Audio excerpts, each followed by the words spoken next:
আসসালামু আলাইকুম। সুপ্রিয় দর্শক, শুভেচ্ছা সহ আমন্ত্রণ জানাচ্ছি এনটিভি ইউরোপ নিউজে। সাথে রয়েছি আমি নাজমুল হোসেন। সংবাদের শুরুতে জানিয়ে দিব শিরোনামগুলো। প্রধানমন্ত্রীর চুক্তিটি সংস্কারের মাধ্যমে সকল দলের সমর্থন আদায়ে সফল হতে পারে ব্রেক্সিটপন্থী নেতা জেকব রিস-মগ। ইইউ থেকে যুক্তরাজ্যের প্রস্থান বিলম্বিত হওয়া এখন সর্বাধিক বিকল্প হিসেবে মন্তব্য করেছেন ব্রিটেনের সাবেক চ্যান্সেলর জর্জ অসবর্ন। এবং সাবেক রাষ্ট্রপতি ও বিএনপির প্রতিষ্ঠাতা জিয়াউর রহমানের ৮৩তম জন্মবার্ষিকী পালন করেছে যুক্তরাজ্য বিএনপি।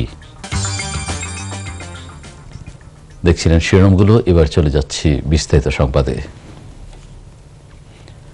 ব্রেক্সিট কার্যকরের সময় দ্রুতই ফুরিয়ে আসছে। আগামী ২৯ মার্চের মধ্যে ব্রেক্সিটের সব কাজ গুছিয়ে আনতে হবে, কিন্তু মঙ্গলবার শেষ খবর পাওয়া পর্যন্ত ইউরোপীয় ইউনিয়ন বলছে ব্রিটেনের পক্ষ থেকে নতুন করে তথ্য তাদেরকে জানানো হয়নি। এদিকে চুক্তিহীন ব্রেক্সিট যাতে না হয় সে ব্যাপারে উদ্বিগ্ন হয়ে উঠেছেন ব্রিটিশ এমপিরা। নো ডিল ব্রেক্সিট ঠেকাতে পার্লামেন্টে তোলা একটি প্রস্তাবের পক্ষে সমর্থন দিতে বাধা দেয়া হলে পদত্যাগের হুমকি দিয়েছেন তেরেসার মন্ত্রিসভারই ৪০ জন মন্ত্রী। সব দিক এই মুহূর্তে ফের কোণঠাসা ব্রিটিশ প্রধানমন্ত্রী তেরেসা মে। ব্রিটিশ শ্রম ও ভাতা মন্ত্রী অ্যাম্বর রুড মঙ্গলবার এই তথ্য নিশ্চিত করেছেন। এদিকে কঠোর ব্রেক্সিটপন্থী নেতা জেকব রিস-মগ এমপি আজ বলেছেন প্রধানমন্ত্রীর চুক্তিটি সংস্কারের মাধ্যমে সকল দলের সমর্থন আদায়ে সফল হতে পারে। অপরদিকে ইইউ প্রধান আলোচক মাইকেল বার্নিয়ার বলেছেন ব্রেক্সিটের এখন দুটি সমাধান রয়েছে, এক প্রধানমন্ত্রী ডিল অথবা নো ডিল। আগামী ২৯ মার্চ যুক্তরাজ্যের ইইউ ত্যাগের দিন ধার্য হয়েছে। ২০১৬ সালে ইইউ গণভোটে ৫২% নাগরিক লিভ এবং ৪২% নাগরিক রিমেনে ভোট দেয়। ইইউ থেকে যুক্তরাজ্যের প্রস্থান বিলম্বিত হওয়া এখন সর্বাধিক বিকল্প হিসেবে মন্তব্য করেছেন ব্রিটেনের সাবেক চ্যান্সেলর জর্জ অসবর্ন। বিবিসিকে দেয়া এক সাক্ষাৎকারে অসবর্ন বলেন, যুক্তরাজ্যকে এখন পছন্দ করতে হবে নো ডিল ব্রেক্সিট অথবা এখন কোনো ব্রেক্সিটই নয়। নো ডিল ব্রেক্সিটকে অসবর্ন রাশিয়ান রোলেটের সঙ্গেও তুলনা করেন। এছাড়াও অসবর্ন আরও বলেন, নো ডিল ব্রেক্সিট মানে ব্রিটিশ অর্থনীতির মাথার উপর বন্দুক তাক করে রাখা। ২০১৬ সালে ইইউ গণভোটের পর জর্জ অসবর্ন প্রধানমন্ত্রী থেরেসা মের দ্বারা বরখাস্ত হয়েছিলেন। এদিকে প্রধানমন্ত্রী থেরেসা মে বলেছেন তার প্রত্যাহার চুক্তি অনুমোদন করাই সেরা বিকল্প, যা গত সপ্তাহে এমপিদের দ্বারা প্রত্যাখ্যাত হয়েছে। অপরদিকে international trade secretary Liam Fox বিবিসিকে জানান, যদি এমপিরা ব্রেক্সিটকে অবরুদ্ধ করে তবে এটি বিপজ্জনক এবং অপ্রত্যাশিত পরিণতি হতে পারে। এদিকে ব্রেক্সিট নিয়ে নতুন গণভোট চায় যুক্তরাজ্যের বিরোধী দল লেবার পার্টি। এই ভোট আয়োজনের প্রশ্নে পার্লামেন্টের ভোটে প্রস্তাব দিয়েছেন লেবার নেতা জেরেমি করবিন। কোনো চুক্তি ছাড়া ব্রেক্সিট ঠেকাতে কয়েকটি বিকল্প পথের মধ্যে দ্বিতীয় গণভোট প্রশ্নে এমপিদের এই গণভোট করার প্রস্তাব দিয়েছে লেবার। সোমবার রাতে ব্রিটিশ প্রধানমন্ত্রী টেরেসা মে নতুন ব্রেক্সিট পরিকল্পনা জানানোর পর পার্লামেন্টে এই বিকল্প প্রস্তাব দেয়া হয়। আগামী ২৯ মার্চের মধ্যে যুক্তরাজ্যকে ইইউর সঙ্গে সম্পর্ক ছেদ করতে হবে, অথচ কী প্রক্রিয়ায় সম্পর্ক ছেদ করা হবে তা এখনও নির্দিষ্ট হয়নি। ব্রেক্সিট প্রশ্নে অর্ধ শতাব্দীর মধ্যে সবচেয়ে বড় রাজনৈতিক সংকটে পড়েছে যুক্তরাজ্য।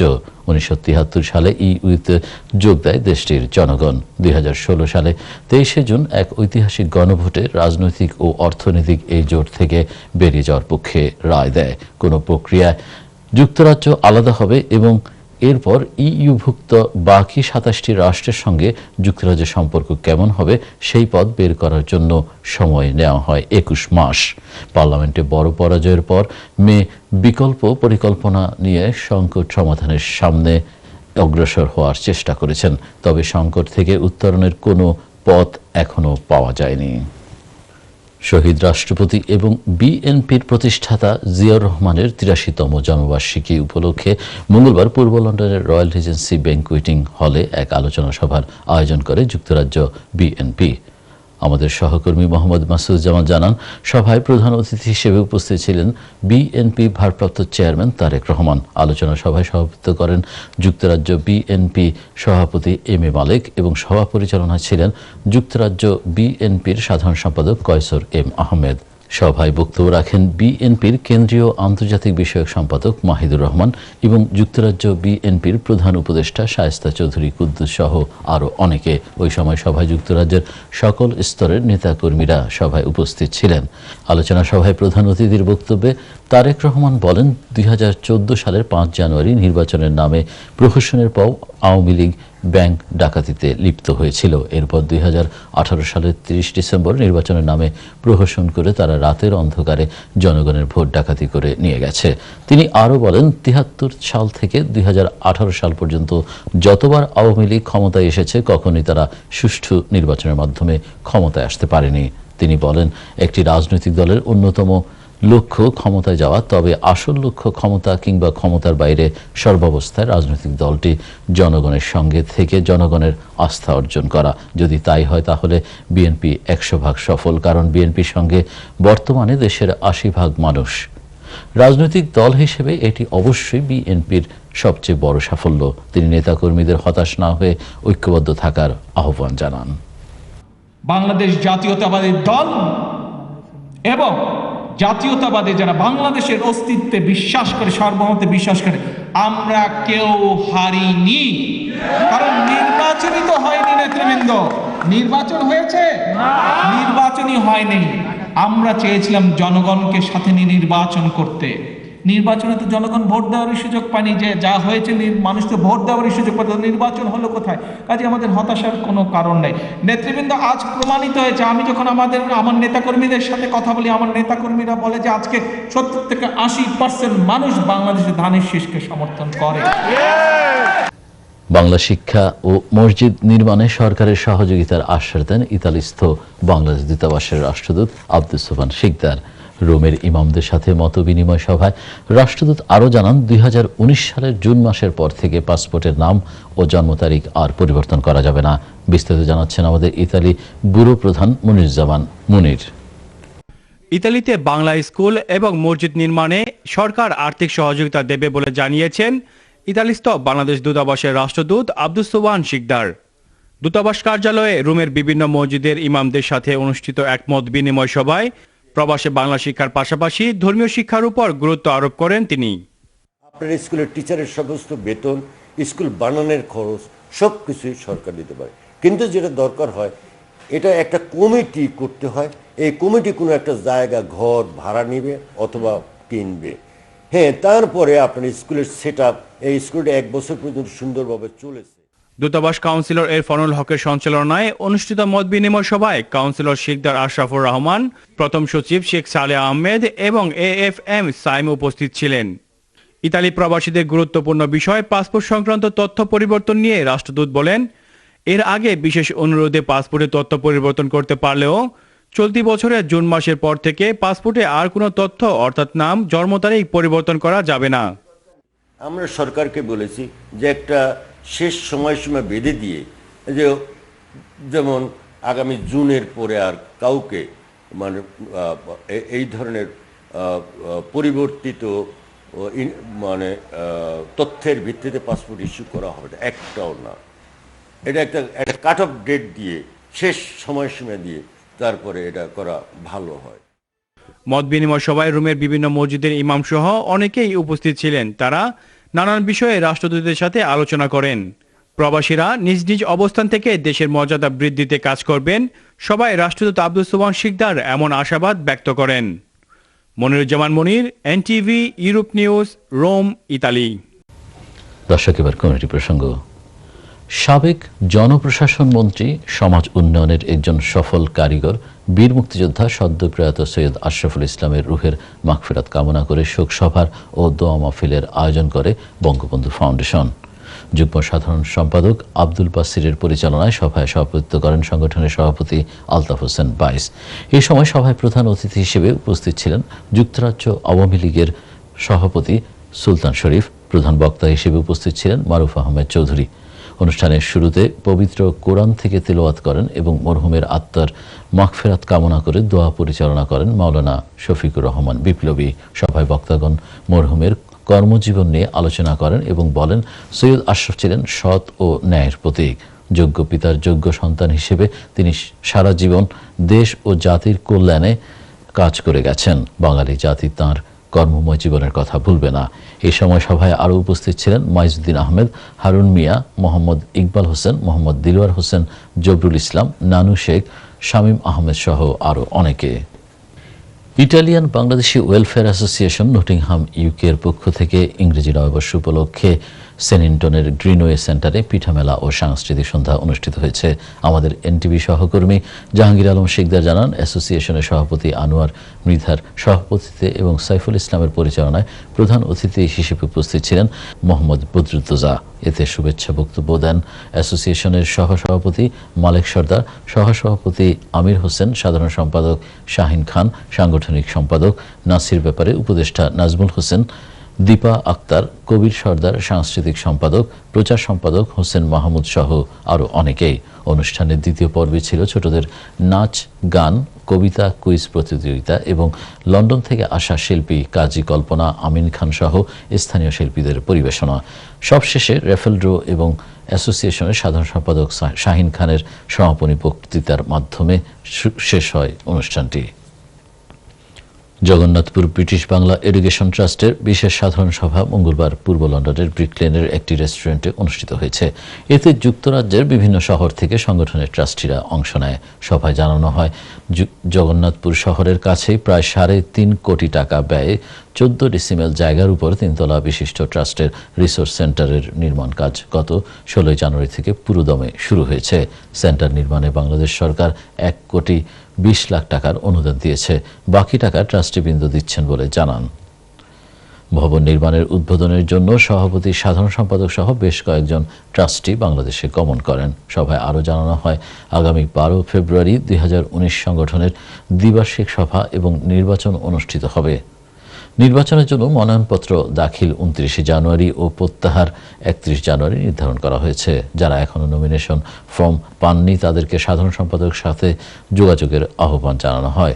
সংগঠনের সভাপতি আশিক চৌধুরীর সভাপতিত্বে এবং সাধারণ সম্পাদক মুহিব চৌধুরীর পরিচালনায় বক্তব্য রাখেন ট্রেজারার আলফাজুর রহমান জাকির, সিনিয়র সহসভাপতি Iqbal M Hossain, senior trustee Nurul Haque Lala Mia, Abdul Ali Rauf সহ আরও অনেকে। নবীগঞ্জ ফ্রেন্ডস সোশ্যাল ক্লাব ইউকের উদ্যোগে মঙ্গলবার পূর্ব লন্ডনের বাবা ক্যাফেতে নবীগঞ্জের সাবেক উপজেলা চেয়ারম্যান ফজলুল হক চৌধুরী সেলিমকে নাগরিক সংবর্ধনা দেয়া হয়। অনুষ্ঠানে সভাপতিত্ব করেন সহি চৌধুরী, সঞ্চালনা করেন যৌথভাবে জাফর আহমেদ মাসুদ ও ইসমাইল মিয়া। বিশেষ অতিথি হিসেবে উপস্থিত ছিলেন ব্যারিস্টার আতাউর রহমান। সভাপতির স্বাগত বক্তব্যের মাধ্যমে শুরু হওয়া অনুষ্ঠানে একে একে সবাই ফজলুল হক চৌধুরীর সেলিমের কর্মজীবন, সমাজ গঠনে ভূমিকা, বিশেষ করে ওনার বাবা মরহুম আব্দুল হক চৌধুরী ও চাচা মরহুম আব্দুল আজিজ চৌধুরীর অবদান শ্রদ্ধাভরে স্মরণ করান। অতিথির বক্তব্যে গ্রেটার সিলেট অ্যাসোসিয়েশনের চেয়ার ব্যারিস্টার আতাউর রহমান ও হবিগঞ্জ ডিস্ট্রিক্ট ওয়েলফেয়ার অ্যাসোসিয়েশনের চেয়ার এম এ আজিজ হবিগঞ্জে শিক্ষার ক্ষেত্রে ফজলুল হক চৌধুরীর সেলিমের পরিবারের অবদানের কথা তুলে ধরেন। ফজলুল হক চৌধুরী সেলিম নবীগঞ্জবাসীর প্রতি কৃতজ্ঞতা জানান। আগামী উপজেলা নির্বাচনে আবারও প্রার্থী হওয়ার প্রত্যাশা করে প্রবাসীদের সহযোগিতা চান তিনি। অনুষ্ঠানে অন্যান্যের মধ্যে বক্তব্য রাখেন শাহ সুফি সোহেল, আজিজুর রহমান, আঙ্গুর মিয়া, জাহাঙ্গীর আহমেদ সিদ্দিক, তাজুল ইসলাম নিটু, মোহাম্মদ শাহিদুর রহমান, মুহিবুর রহমান, আব্দুল লতিফ, শামীম চৌধুরী প্রমুখ। আসন্ন স্থানীয় সরকার নির্বাচনে ওলহাম মেট্রোপলিটন বারা কাউন্সিলের অন্তর্ভুক্ত কোলহাস্ট ওয়ার্ডের লেবার দলীয় সাবেক কাউন্সিলর মমতাজ আলী আজাদের সমর্থনে মতবিনিময় সভা অনুষ্ঠিত হয়। আমাদের গ্রেটার ম্যানচেস্টার প্রতিনিধি শাহ মুবাশির আলী জানান, কমিউনিটি নেতা আব্দুল মান্নানের সভাপতিত্বে ও নুরুল ইসলাম সোহাগের পরিচালনায় সভায় উপস্থিত ছিলেন কমিউনিটির বিশিষ্ট ব্যক্তিবর্গ সহ সকল শ্রেণীর পেশার মানুষ। কাউন্সিলর মমতাজ আলী আজাদ এবারের নির্বাচনে নিজেকে একজন স্বতন্ত্র প্রার্থী হিসেবে ঘোষণা করে সকলের দোয়া, সার্বিক সহযোগিতা ও সমর্থন কামনা করেন। এতে বক্তব্য রাখেন কমিউনিটি নেতা সৈয়দ শুরুক মিয়া, মাওলানা ইসাক, নজরুল ইসলাম সহ প্রমুখ। বক্তাগণ তাঁকে সৎ, দক্ষ সমাজসেবক বলে অভিহিত করে অতীতের ন্যায় এবারও সার্বিক সহযোগিতা সমর্থন অব্যাহত থাকবে বলে জানান। উল্লেখ্য, কোলহাস্ট থেকে লেবার পার্টি থেকে প্রার্থী হয়েছেন রুজি সুরজান এবং অন্যান্য দলের প্রার্থিতা বিষয়ে নিশ্চিত হওয়া যায়নি এখনো। দর্শক, এবার বাংলাদেশ প্রসঙ্গ। আন্দোলনের আহ্বান জানানো ছাড়া বিএনপির আর কি বা করার আছে, এমন মন্তব্য করে সড়ক পরিবহন ও সেতুমন্ত্রী ওবায়দুল কাদের বলেছেন, আন্দোলনে বিএনপির ডাকে জনগণ সাড়া দেবে কিনা তা গত 10 বছরে বোঝা গেছে। রাজধানীর বিআরটিএ ভবনে প্রতিষ্ঠানটির কর্মকর্তাদের বৈঠক শেষে সাংবাদিকদের প্রশ্নের জবাবে তিনি এসব কথা বলেন। বিস্তারিত দেখুন রিপোর্টে। সড়ক পরিবহন ও সেতুমন্ত্রী ওবায়দুল কাদের বুধবার দুপুরে রাজধানীর বনানীতে বাংলাদেশ সড়ক পরিবহন কর্তৃপক্ষ বিআরটিএ ভবনে সংস্থাটির কর্মকর্তাদের সাথে বৈঠক করেন। এ সময় কাদের বলেন, দুর্নীতির বিরুদ্ধে সরকার যে জিরো টলারেন্স নীতি গ্রহণ করেছে সেই বার্তা দেওয়ার জন্যই তার এই বৈঠক। গ্রাহক হয়রানি বন্ধ ও বিআরটিএকে দালাল মুক্ত করা সহ পুরো সংস্থাটিকে দুর্নীতিমুক্ত করার লক্ষ্যের কথা জানান তিনি। যদি আজকে একটা রিপোর্ট বের হয় বিআরটিএ দুর্নীতি নিয়ে, তাহলে মন্ত্রী হিসাবে আমি কি দায় এড়াতে পারবো? অথচ আমি এর অংশীদার নই, তারপর দায় আমি এড়াতে পারবো না। যাদের কারণে বিআরটিএর সুনাম নষ্ট হবে তাদেরকে আমি সংশোধন হতে নির্দেশ দিচ্ছি। সংশোধন না হলে নিয়ম অনুযায়ী, আইন অনুযায়ী তাদের বিরুদ্ধে ব্যবস্থা নেওয়া হবে। একাদশ জাতীয় সংসদ নির্বাচনের জন্য আওয়ামী লীগকে ভবিষ্যৎ প্রজন্মের কাছে ক্ষমা চাইতে হবে, বিএনপি মহাসচিবের এমন বক্তব্যের বিষয়ে আওয়ামী লীগ সাধারণ সম্পাদক বলেন, ভবিষ্যৎ প্রজন্মই আওয়ামী লীগকে নির্বাচনে বিজয়ী করেছে। বিরোধী দলের আন্দোলনের আহ্বান জানানো ছাড়া আর কি কাজ আছে? তার আহ্বানে 10 বছর তো কেউ সাড়া দিতে দেখিনি। এ ধরনের ডাকে কেউ এখন সাড়া দেবে এরকম কোনো বস্তুগত পরিস্থিতি অথবা সাবজেক্টিভ প্রিপারেশন বাংলাদেশে নেই। নির্বাচনী ওয়াদা পূরণের যে আশ্বাস, সে আশ্বাসের বাস্তবায়ন চায়। পাবলিক আন্দোলনের মুডে নেই। কিশোরগঞ্জ 1 আসন এবং ঢাকা উত্তর সিটি কর্পোরেশন নির্বাচনে সৎ এবং যোগ্য প্রার্থীকে মনোনয়ন দেওয়া হবে বলেও জানান ওবায়দুল কাদের। নজরানা Chowdhury, NTV news, Dhaka. জাতীয় নির্বাচনের নামে একটি প্রহসন হয়েছে উল্লেখ করে বিএনপির মহাসচিব মির্জা ফখরুল ইসলাম আলমগীর বলেছেন, নির্বাচনে সবচেয়ে বেশি ক্ষতিগ্রস্ত হয়েছে আওয়ামী লীগ, তারা এখন জনগণ থেকে বিচ্ছিন্ন হয়ে গেছে। আজ সকালে বগুড়া সদর উপজেলা ঠ্যাঙ্গামারা উপজেলার স্থানীয় এক হোটেলে দলের নেতাকর্মীদের সাথে মতবিনিময়কালে তিনি এইসব কথা বলেন। এ বিষয়ে আরো বিস্তারিত দেখুন আমাদের রিপোর্টে। একাদশ জাতীয় সংসদ নির্বাচনে বগুড়া 7 আসনে বিএনপি প্রার্থী হিসেবে বিপুল ভোটে বিজয়ী হন দলের মহাসচিব মির্জা ফখরুল ইসলাম আলমগীর। শনিবার সকালে বগুড়া সদর উপজেলার ঠ্যাঙ্গামারা এলাকার একটি হোটেলে নেতাকর্মীদের সাথে মতবিনিময় করেন তিনি। এ সময় মির্জা ফখরুল গত সংসদ নির্বাচন প্রত্যাখ্যান করে বলেন, এতে সবচেয়ে বেশি ক্ষতিগ্রস্ত হয়েছে আওয়ামী লীগ। এই নির্বাচন করতে গিয়ে আওয়ামী লীগ সবচেয়ে বড় ক্ষতিগ্রস্ত হয়েছে। আপনারা জিজ্ঞেস করবেন কিভাবে? আওয়ামী লীগ জনগণ থেকে সম্পূর্ণ বিচ্ছিন্ন হয়ে গেছে। যারাও আওয়ামী লীগকে পছন্দ করত, ভোট দিত, তারাও এবার ভোট দিতে পারেনি। এখানে কোনো নির্বাচন হয়নি।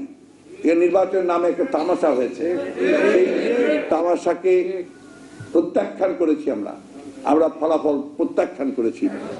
চেয়ারপারসন বেগম খালেদা জিয়াকে মুক্ত করা, তারেক রহমানকে দেশে ফিরিয়ে আনা এবং গণতন্ত্র প্রতিষ্ঠা না করা পর্যন্ত নেতাকর্মীরা ঘরে ফিরবেন না বলেও জানান তিনি। এই সরকার গণতন্ত্রে বিশ্বাস করে না, এই সরকার মূল্যবোধে বিশ্বাস করে না, এই সরকার ভালো কোনো কিছুতেই বিশ্বাস করে না। তার একটাই বোঝে যে কোনোই হোক তাকে ক্ষমতায় টিকে থাকতে হবে। আমাদেরকে সেখান থেকে দেশকে বের করে আনতে হবে, জাতিকে বের করে আনতে হবে এবং এখানে এই নেতৃত্ব দিতে হবে আমাদের নেত্রী দেশনেত্রী বেগম খালেদা জিয়া এবং যিনি বাইরে আছেন তারেক রহমান সাহেবকে আমাদেরকে দেশে ফিরিয়ে আনতে হবে। আমাদের তারেক রহমান সাহেবকে দেশে ফিরিয়ে না আনা পর্যন্ত, গণতন্ত্রকে ফিরিয়ে না আনা পর্যন্ত আমরা কখনোই আর ঘরে ফিরে যাওয়া বা বিশ্রাম নেওয়ার কথা চিন্তা করবো না, ইনশাআল্লাহ। পরে ঢাকার উদ্দেশ্যে রওনা হন ফখরুল।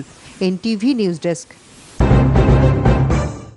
বিএনপির প্রতিষ্ঠাতা ও সাবেক রাষ্ট্রপতি প্রয়াত জিয়া রহমানের 83তম জন্মবার্ষিকী উপলক্ষে হবিগঞ্জের নবীগঞ্জ উপজেলার বিভিন্ন মাদ্রাসা ও এতিমখানা শিক্ষার্থীদের মাঝে খাদ্য সামগ্রী অসহায় মানুষের মাঝে শীতবস্ত্র বিতরণ করেছেন হবিগঞ্জ 1 আসনের সাবেক এমপি ও কেন্দ্রীয় বিএনপি সদস্য আলহাজ শেখ সুজাত মিয়া।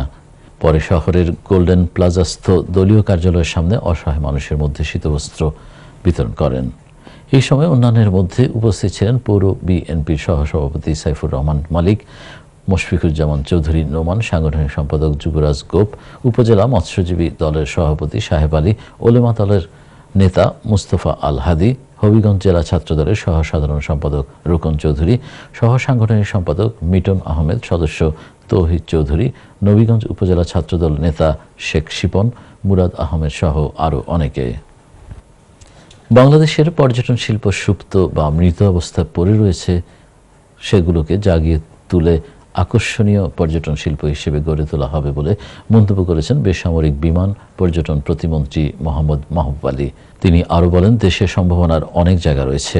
প্রধানমন্ত্রীর নেতৃত্বে এগুলোকে পর্যটন শিল্পে রূপান্তরিত করতে পারলে দেশীয় পর্যটকদের পাশাপাশি বিদেশি পর্যটকরা আসবে। মন্ত্রী বুধবার দুপুরে হবিগঞ্জের জেলা প্রশাসকের কার্যালয়ে প্রশাসনের বিভিন্ন স্থানের প্রধান ও গণ্যমান্য ব্যক্তিদের সাথে মতবিনিময়কালে একথা বলেন। মন্ত্রী আরও বলেন, কোনো মানুষ যাতে হয়রানি না হয় এবং স্বাধীনতা যাতে কোনো অবস্থায় ক্ষুণ্ণ না হয় সেদিকে লক্ষ্য রেখে কাজ করতে হবে। জেলা প্রশাসক মাহমুদুল কবির মুরাদের সভাপতিত্বে অনুষ্ঠানে বক্তব্য রাখেন হবিগঞ্জ ২ আসনের এমপি আব্দুল মজিদ খান, পুলিশ সুপার মোহাম্মদুল্লাহ, হবিগঞ্জ সদর উপজেলার চেয়ারম্যান সৈয়দ আহমদুল হক প্রমুখ। পরে মন্ত্রী মুক্তিযোদ্ধাদের সাথে মতবিনিময় সভা করেন। দর্শক, সংবাদ শেষ করব, তার আগে জানিয়ে দিচ্ছি শিরোনামগুলো আরেকবার। প্রধানমন্ত্রীর চুক্তিটি সংস্কারের মাধ্যমে সকল দলের সমর্থন আদায়ে সফল হতে পারে ব্রেক্সিটপন্থী নেতা জেকব রিস-মগ। ইইউ থেকে যুক্তরাজ্যের প্রস্থান বিলম্বিত হওয়া এখন সর্বাধিক বিকল্প হিসেবে মন্তব্য করেছেন ব্রিটেনের সাবেক চ্যান্সেলর জর্জ অসবর্ন। এবং সাবেক রাষ্ট্রপতি ও বিএনপির প্রতিষ্ঠাতা জিয়াউর রহমানের ৮৩তম জন্মবার্ষিকী পালন করেছে যুক্তরাজ্য বিএনপি। এই ছিল আমাদের হাতে থাকা এনটিভি ইউরোপ নিউজের সর্বশেষ আয়োজন। এই খবরের ভিডিও সহ আপডেট জানতে ভিজিট করুন ইউরোপ এনটিভি অনলাইন www.europentv.com। সাথে থাকার জন্য আপনাদের সবাইকে ধন্যবাদ জানাচ্ছি। আল্লাহ হাফেজ।